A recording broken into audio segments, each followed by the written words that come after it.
Hola, soc Mar i vinc a entrevistar a Vicent San Hermelando, autor del llibre Estic insuportable i què? Hola, Vicent. Hola. Penses que és fàcil que els lectors s'identifiquen amb la història de Sergi? Depèn de la seva situació personal, però jo crec que Sergi retracta a moltes persones reals, no? Hi ha molts problemes ahí, no sols el de l'assetjament escolar, i jo crec que d'alguna manera la joventut d'avui en dia palpa aquests problemes, està ahí. No? L'addicció, crisi econòmica, desfeta familiar, són coses que passen.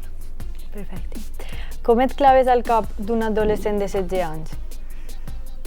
Home, quedaria molt així lleugeret dir que jo he tingut 16 anys, no? Però evidentment quan jo tenia 16 anys no passaven les coses que passen ara. Però bé, jo soc professor, enguany vaig a començar el curs que fa 40, no? Fent de docent, i sempre estoy donant classe a nivells superiors d'ESO i batxillerat. Aleshores ho tinc, estic tots els dies, no? Treballant amb aquesta realitat. La novel·la barreja dues històries, la que escriu Joan i la realitat. Per què vas decidir contar així la història de Sergi? Mira, fer un llibre on directament es plantejara el tema de l'assetjament escolar podia semblar massa repetit, no? S'ha escrit ja prou sobre el tema i jo penso que als adolescents jovens es passa moltes vegades que quan un tema està massa repetit immediatament ja el rebutgen, no? Altra vegada parlant-nos d'assetjament, altra vegada parlant-nos sobre la droga, altra vegada... Aleshores era entrar indirectament a parlar d'un tema que sembla que no és el tema principal, però que al final és el que té més pes per la pròpia evolució del personatge protagonista. Penses que la novel·la pot ajudar als adolescents que estiguen passant per una situació similar a la de Sergi? M'alegraria molt que es pogués ajudar, no?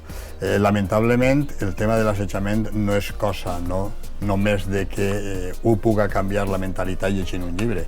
El tema de l'assetjament té la solució quan tots, sobretot el públic, els espectadors del problema, que no són ni víctima ni agressor, prenguen consciència i aleshores puguen canviar l'actitud. I bé, si al públic esta novel·la s'ajuda, estem en el camí, perquè centrar-nos només en les víctimes i en els agressors, evidentment hem de tractar-los, però no és l'única part que cal solucionar. Va ser complicat entrellaçar les històries de Sergi, Laia i Joan? Fàcil no va ser, però és que duia jo aquesta idea. Inicialment jo em plantejo 3 personatges que no tenen res a veure amb ells i que l'únic punt d'unió és que viuen en la mateixa casa, no? En un pis distint cadascú, però viuen a la mateixa casa.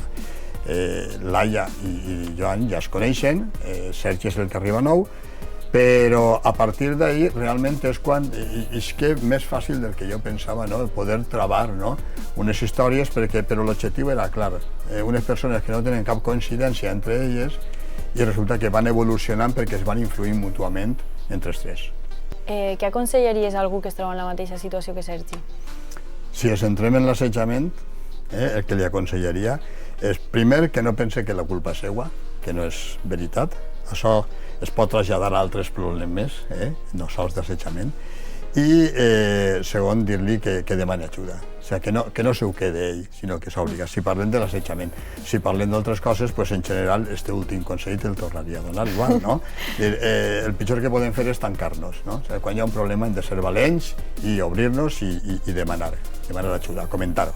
Sempre és millor. Moltes gràcies pels consells i per vindre també. Gràcies a tu. Adéu.